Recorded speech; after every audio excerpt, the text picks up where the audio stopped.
teacher. Very special moment when I was 12 years old. Let us all welcome here on stage, Miss Dulce Galina!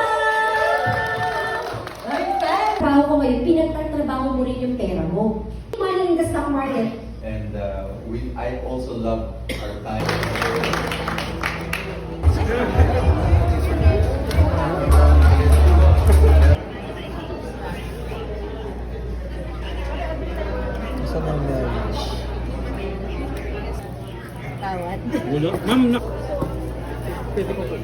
Really happy. Isa yan. Burst perfecto kasi ikakasal na ako. So, meron siyang the turtle always wins.